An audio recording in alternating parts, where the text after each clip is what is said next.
Bonjour, merci d'être venu. Tout d'abord, je dois dire que je suis vraiment désolée pour mon français. Votre langue est très riche, mais en même temps très difficile. Moi, avant que j'ai commencé sur parler mon parcours, je voudrais vous dire une petite anecdote sur votre langue aussi, parce que c'est complètement différent avec ma langue maternelle. Par exemple, en persan, on n'a pas d'article féminin-masculin. Et notre méthode de conjugaison, c'est complètement différent. Et quand je suis arrivée en France, vraiment j'avais honte d'avoir erreur. Maintenant, je suis habituée, je disais à tout le monde que je suis en train d'apprendre français, mais un jour, je suis allée dans une boulangerie pour acheter une baguette. Mais j'avais doute que est-ce que c'est féminin ou masculin. Mais j'étais sûre par la forme de baguette qu'elle est masculin. Mais quand même j'avais doute et j'ai demandé, je peux avoir 2 baguettes. Et vraiment pendant 2 semaines, j'avais acheté toujours 2 baguettes pour éviter d'avoir erreur. Alors, merci encore vraiment pour être venu, il fait froid ici, mais avec votre présence, c'est bien chaud. Moi, j'ai 40 ans, je suis réfugiée politique actuellement en France. J'habite à Paris. Il y a 6 ans et demi, à peu près 7 ans que je suis en France. J'ai arrêté plusieurs fois en Iran à cause de mes écritures et aussi mes activités contre le régime totalitaire islamique d'Iran. J'étais toujours une activiste des droits de l'homme. J'avais jamais à voir les armées. J'avais juste mon stylo et mon cahier de poésie. Mais quand vous choisissez être poète en Iran, être écrivaine, vous faites un grand crime et vous avez mis votre vie en danger. Moi, la première fois que j'ai arrêté, j'avais 17 ans. J'étais aux dernières années de lycée. Mon directrice était vraiment fidèle au régime et c'est comme ça en Iran, dans toutes les écoles, les directeurs, directrices, ils doivent être fidèles au régime. Et il a rentré un jour dans notre classe, elle a cherché dans mon sac et elle a trouvé mon cahier de poésie.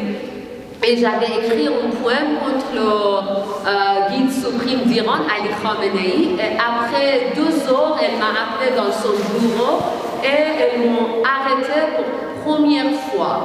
J'avais travaillé avec un grand camping en Iran qui s'appelait Camping Aminul Signature pour changer la loi islamique contre les droits des femmes. Bien évidemment, on n'est jamais réussi. Ils nous arrêtaient, ils nous emprisonnaient. Et aussi, une fois, c'est rigolo, une fois, j'étais arrêtée pour avoir une interview avec Voice of America. Il y a une chaîne qui travaillait aux États-Unis contre le régime d'Iran. Jusqu'à aujourd'hui, j'ai publié 4 livres en persan. Tous mes livres sont interdits en Iran. Mais c'est très intéressant qu'en Iran, on a un marché noir de littérature. Et on a un grand roue à Téhéran, capitale d'Iran. Et c'est paradoxal. Le nom de roue, c'est roue de révolution. Et là-bas, il y a beaucoup de vendeuses que vous pouvez demander illégalement en cachette. Vous pouvez donner le nom d'un livre et ils vous donnent tout de suite. Mais illégalement. Et c'est très intéressant que la littérature française, c'est très connu en Iran. Et tout le monde en Iran connaissait Simone de Beauvoir, Jean-Paul Sartre, Albert Camus. Simone Veil, c'est un grand modèle pour nous, les femmes iraniennes. Je voudrais dire un petit peu sur mon parcours, comment j'étais obligée de quitter l'Iran, parce que vraiment, j'avais jamais envie de quitter mon pays, parce que moi, je suis écrivaine, poète, j'ai travaillé avec les mots, et je vivre avec ma langue maternelle, mais il y a à peu près 7 ans et demi, que j'étais invitée dans une conférence littérature homme ici au sud d'Iran. Bien évidemment, c'était illégal, mais il y a un homme qui était fidèle au régime, il avait travaillé pour le régime. Il m'a demandé pourquoi tu n'as pas bien porté ton voile. Et moi, je lui ai répondu, moi, je n'ai jamais accepté cette voile obligatoire. Et après, il m'a attaqué, il a cassé ma tête. Il y a un journaliste qui a pris ma photo et ça diffusait beaucoup sur Internet. Mais je ne vous propose pas de chercher, regarder parce que c'est dur. Mais après, quand je faisais un porte-plainte contre cet monsieur, le juge du tribunal, il m'avait dit que c'est ton erreur, tu es rebelle, tu dois aller en prison. Après cette catastrophe, j'ai décidé de quitter l'Iran. J'ai quitté l'Iran avec un passeport, avec ma fille, elle avait 6 ans et demi.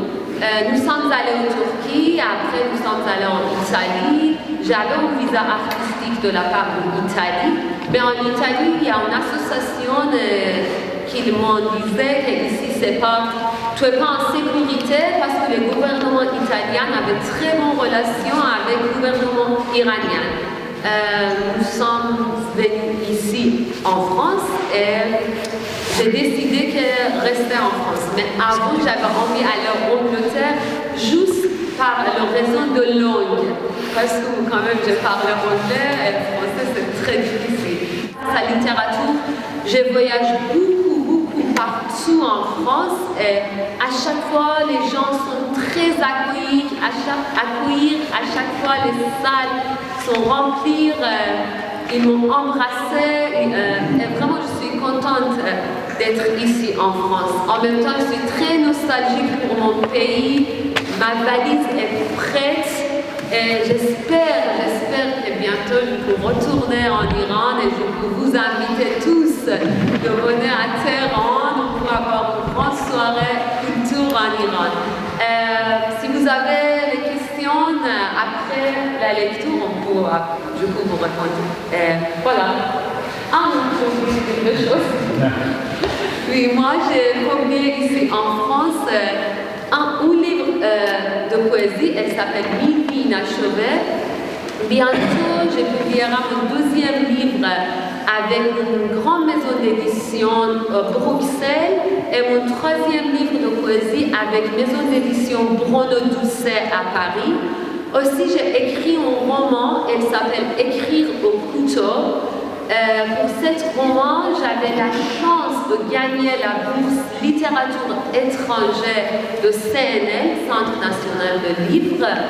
Et ça aussi, elle sera bientôt publiée. Et j'avais 2 discours au Sénat de France et aussi un discours au Parlement européen contre le régime islamique et pour demander d'aide pour arrêter les relations économiques, diplomatiques avec le régime totalitaire d'Iran. Merci.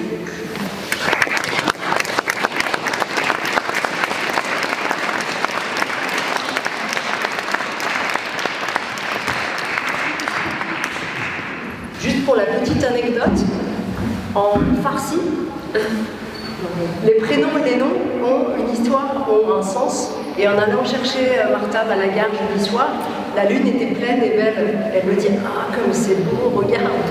Et elle me dit « Mon nom, ça veut dire au clair de lune, Martab. » Mais j'aimais moins le sens du prénom. Le prénom, oui. Et le sens du nom, Gorbani, ça veut dire sacrifier. J'ai préféré garder le prénom. Sacrifier, Gorbani, ça veut dire sacrifier. Et Martab, ça veut dire au clair de lune.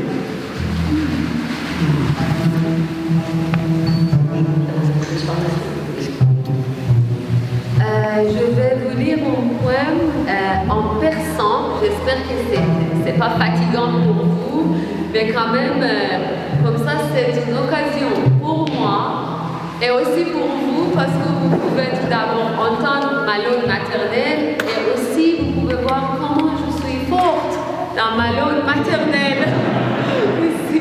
Dans la langue française, je suis obligée de parler comme une fille de 10 ans. c'est très difficile, mais je ne souhaite jamais, jamais cette situation d'être en exil, obligé, laisser votre vie, votre langue, votre famille, votre souvenir. Désolée. Et voyager, aller quitter votre pays sans connaître la langue, sans connaître la culture. Vraiment, je suis contente de rester vivant. Je suis contente que je peux écrire en liberté, mais en même temps, j'ai passé très difficile moment. Quand je suis arrivée en France avec ma fille, on était obligés de vivre dans un camp réfugié pendant 12 ans et demi. Et moi, j'ai écrit cette poème quand on était dans le camp réfugié.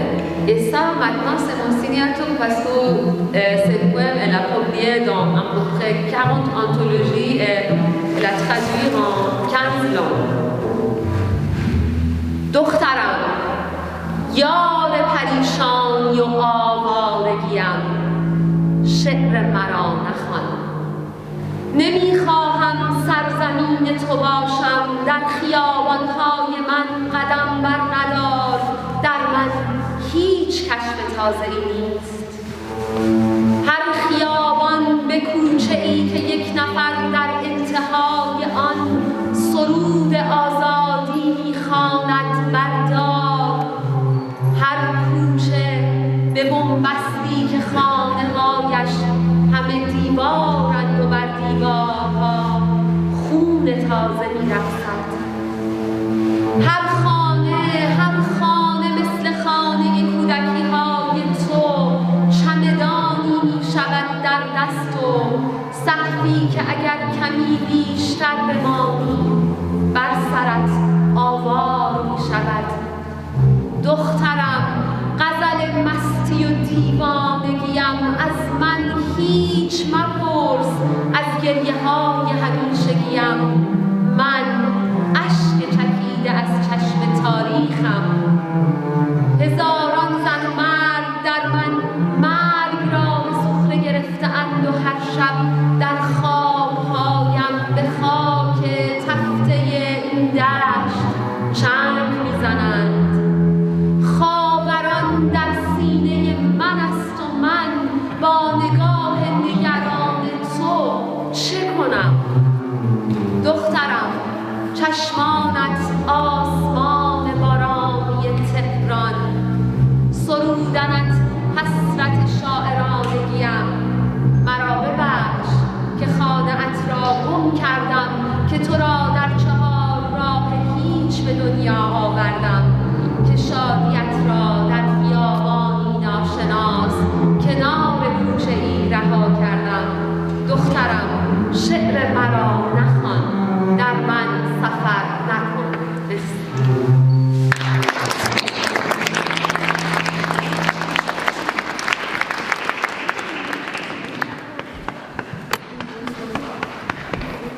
Deux indications avant de vous lire le poème pour mieux en saisir le sens.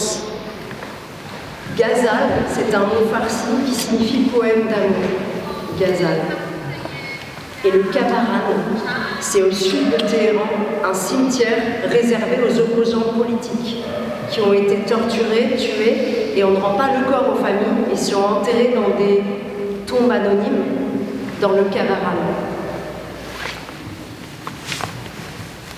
Ça s'appelle « Ma fille ne lit pas mes poèmes ». Ma fille, partenaire de ma détresse et de mon errance, ne lis pas ma poésie. Je n'aimerais pas être ta patrie. Ne te promène pas dans mes rues, il n'y a rien de nouveau chez moi. Chaque avenue mène à une ruelle où quelqu'un qui chantait la liberté est pendu. Chaque ruelle mène à une impasse où toutes les maisons sont des murs sur lesquels danse le sang frais. Chaque maison, comme celle de ton enfance, devient une valise à faire et un plafond qui, si tu tardes à partir, s'abattra sur ta tête. Ma fille, Ghazal de mon ivresse et de ma folie, ne m'interroge pas sur mes pleurs interminables. Je suis une larme coulée des yeux de l'histoire. Des milliers de femmes et d'hommes dans mes rêves se sont moqués de la mort. Et chaque nuit s'agrippe à la terre brûlée de cette plaine. Le Kavaran est dans mon cœur. Et que puis-je faire de ton regard inquiet? Ma fille, tes yeux sont le ciel pluvieux de Téhéran. Tes chants défient mon talent de poète. Pardonne-moi si j'ai abandonné ta maison, si je t'ai mise au monde au carrefour du néant, si j'ai laissé ta joie au coin d'une rue inconnue. Ma fille, ne lis pas ma poésie, ne voyage pas en moi. Merci.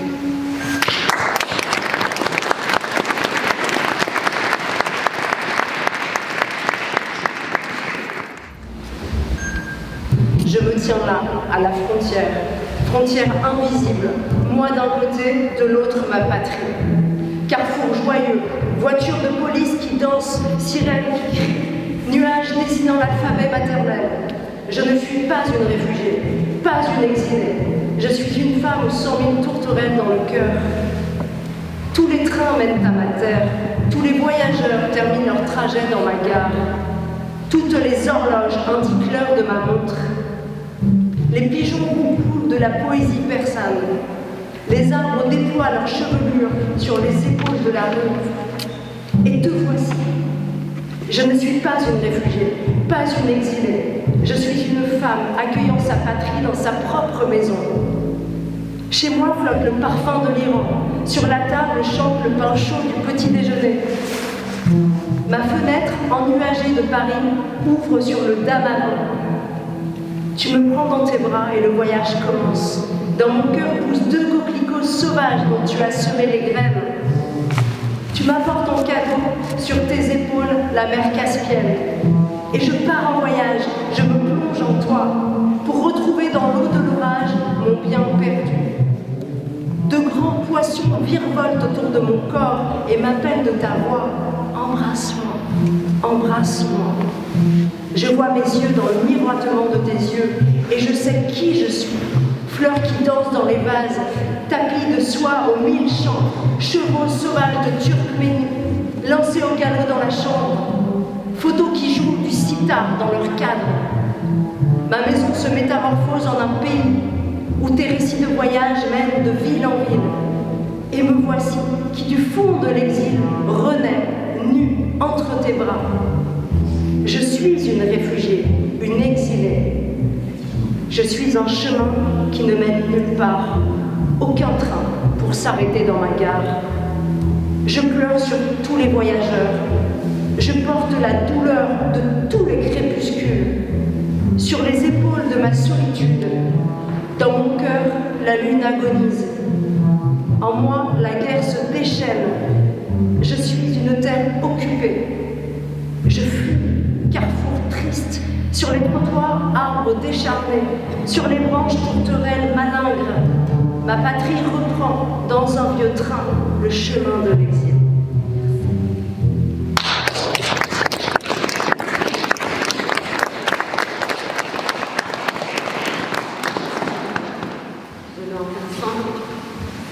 پشت مرزی ایستاده‌ام، مرزی که هیچ کس نمی‌بیندش، مرزی که مرا به وطنم می‌رساند. 4 راه شاد است، ماشین‌های پلیس آژیرکشان می‌رقصند، ابرها در آسمان به شکل زبان مادری‌اند. پناهنده نیستم، تبعیدی نیستم، زنی هستم با 100,000 مهری کوهی در قلبش. تمام قطارها امروز از خاک من می‌گذرند، تمام مسافرها در ایستگاه من به مقصد می‌رسند، تمام ساعتها به وقت من کوک شده‌اند. پرنده‌های پاریسی به زبان فارسی شعر می‌خوانند، درختان سر بر شانه‌های خیابان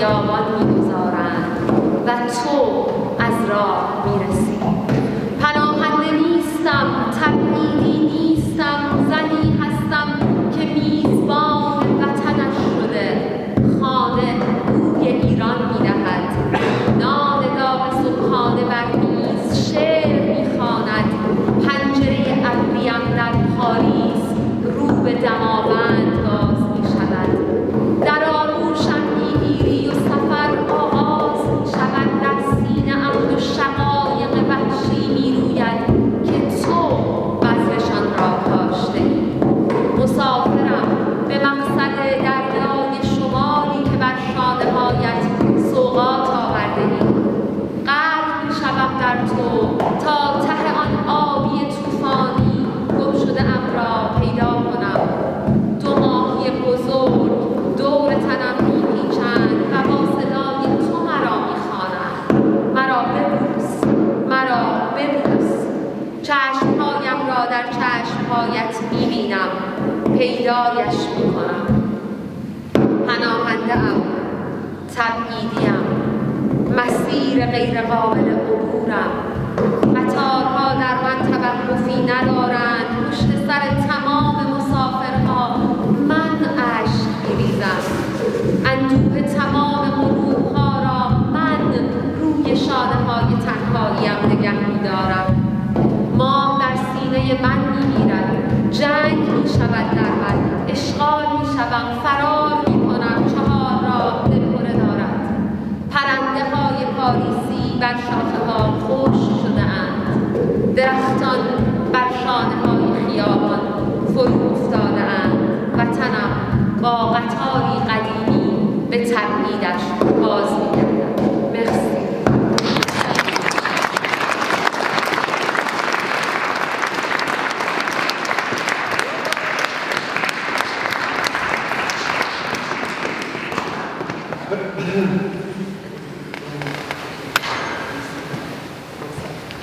Ça, c'est pas très long. Oui, t'expliques ça. Ah oui. Alors, j'ai trois petites indications comme tout à l'heure pour mieux comprendre le sens. Youssef Abad, c'est un quartier apparemment au nord de Téhéran. Là, Martha, il faut plus que tu nous expliques. 7e signe, c'est une pomme offerte pour Nowruz, une fête persane du Nouvel An, c'est ça? Oui, je peux expliquer un petit peu. Pour Nouvel An, on a un traditionnel en Iran. On met sur le table 7 objets que ça commence par lettre S. En persan, on dit signe. Mais il y a un signe, il y a un objet que c'est une pomme rouge dans le traditionnel de Nowruz. Mais quand en Iran, quand une famille perdu quelqu'un qui c'est cher pour eux, pour nouveau Nowruz, pour première Nowruz, nouvel an, après sa mort, ils ont allé sur son tombe et ils ont mis cet objet qu'on dit Hafsin, ça veut dire 7 objets que ça commence par lettre S. Ils ont mis sur son tombe pour dire que voilà, on ne t'oubliait pas, on fête Nouvel An avec toi. Et ici dans cet poème, j'ai parlé sur une mère qu'elle a perdu son fils et elle a mis 7e signe, une pomme rouge sur son tombe. Et Yalda, c'est en farsi la plus longue nuit de l'année. Vous êtes donc prêts? Ça s'appelle « Dans quel cimetière allez-vous m'enterrer ?» Dans quel cimetière allez-vous m'enterrer? Tous les cimetières du monde sont petits pour moi. Je ne suis pas une poète fascinée par la beauté étonnante de Paris. Je ne suis pas la jeune fille assise dans l'escalier délabré d'une maison à Youssef Abad. Je suis une poupée jetée au milieu des flammes, des ferrailles et des corps déchiquetés. Je suis le cri d'une mère qui pose la 7e signe sur la tombe de son fils. Je suis la défaillance de la conscience sur le lit de torture. Le dernier regard d'un condamné à mort vers la dernière étoile. Le baiser d'adieu dans le flot de la rue interdite. Le parfum d'orange dans la longue nuit du poète en prison. La réfugiée de guerre portant un cadavre sur le dos et un enfant dans les bras. La langue maternelle dans le camp des réfugiés. L'espoir caché dans un transporteur derrière la frontière qui s'éteint à la tombée de la nuit. Le silence nocturne de solitude d'une femme au carrefour de l'exil qui ne connaît pas la langue de ses clients. La patrie de quelqu'un dans un coin de sa valise. La honte de l'histoire de n'avoir jamais vu un sourire sur les lèvres d'un enfant. Je suis 1000 vies inachevées. Dans quel cimetière allez-vous m'enterrer? Tous les cimetières du monde sont petits pour moi.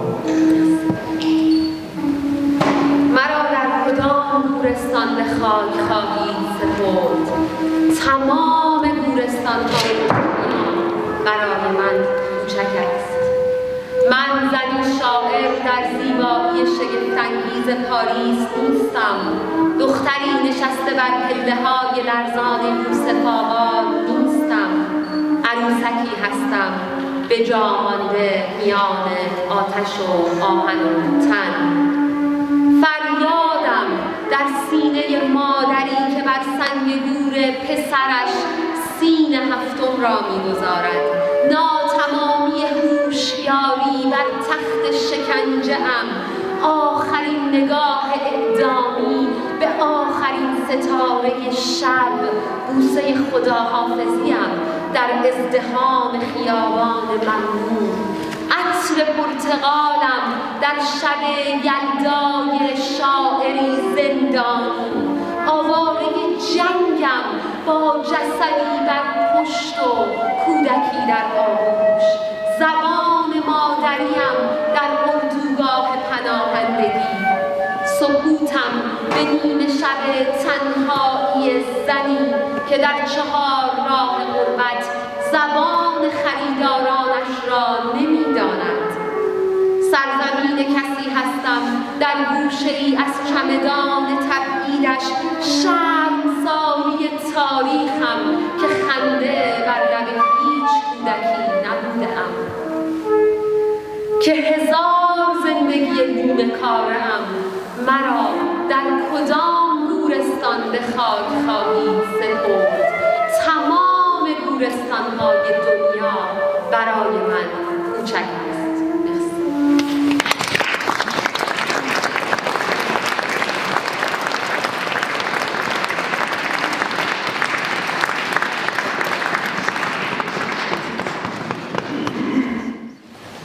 C'est un poème dit en l'honneur de Martha Gorbani, qui au-delà d'être une poétesse de talent est mon amie.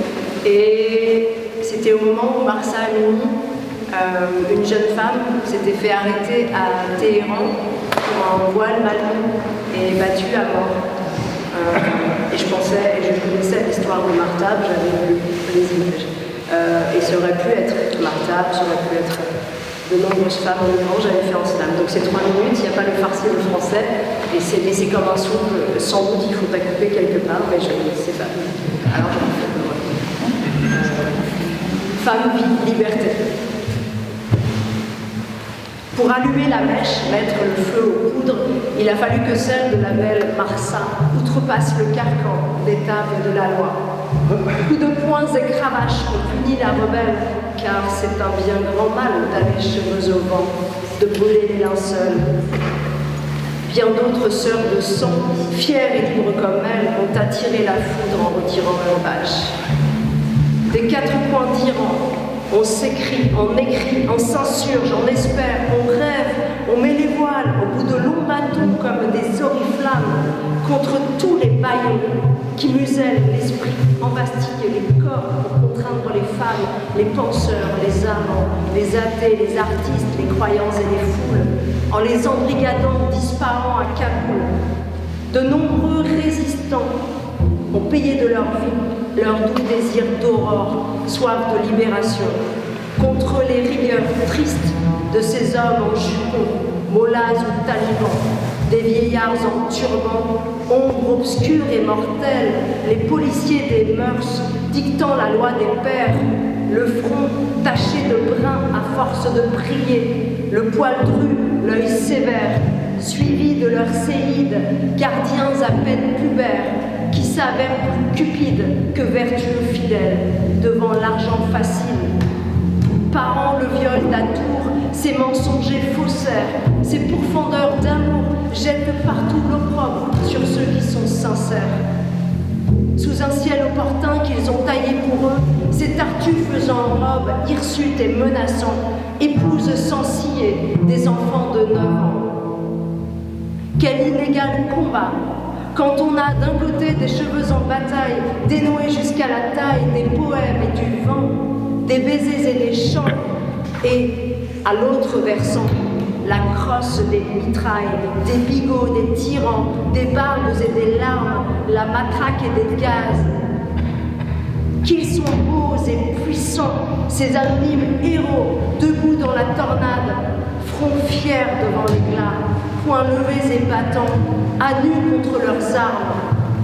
Envole-toi, Pégase, déploie tes ailes immenses, qu'un vent de liberté souffle sur Téhéran. Que l'ivresse des sens te ramène à la vie, brise tes cadenas, vibrer et penser, pense. C'est un nouveau soleil qui séchera tes plaies, loin des dictats d'antan, loin de ce qui t'écrase, loin de l'obscurité. Un livre des merveilles te reste à dessiner pour contrer les violences. Elle est blessée, la bête, donc cruelle à pleurer.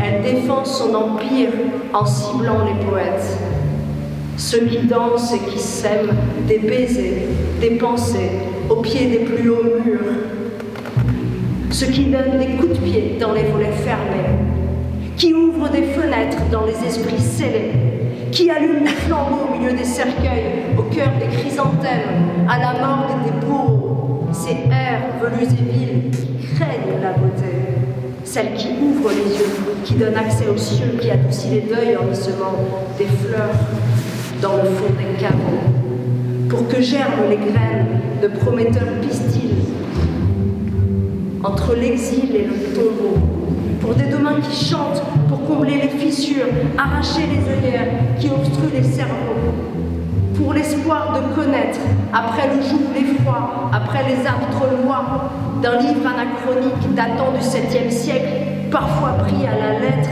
après l'enfer de Dante, après les pleurs à sec sur les tristes figures, pour faire resplendir l'éclatante lumière, diffuser les ouvrages dans les bibliothèques, pour ôter les grillages des inepties béantes, qu'un chant des partisans oppose aux fossoyeurs et leur armée grouillante la folie des splendeurs. Sur un pont suspendu, un couple danse et sème. C'est ainsi qu'ils résistent aux geôliers de l'ombre, dans leurs yeux éperdus, dans leur corps qui s'élance, dans leurs bras qui s'enlacent. C'est la vie qui persiste, et s'ils versent leur sang, même s'ils sont battus, sur un pont suspendu, un couple danse et sème. Et c'est un tel spectacle que les muselières tombent, que les verrous s'entr'ouvrent, que les dictateurs tremblent. Il n'y a plus d'obstacle quand c'est la peur qui cède.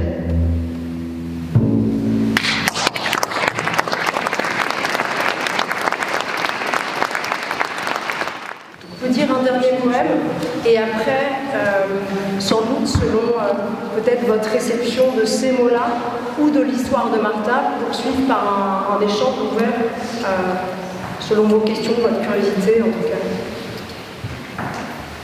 Voilà. On a un peu de temps. À la lumière. Ça s'appelle « Et la lune est restée pour toujours derrière les nuages ».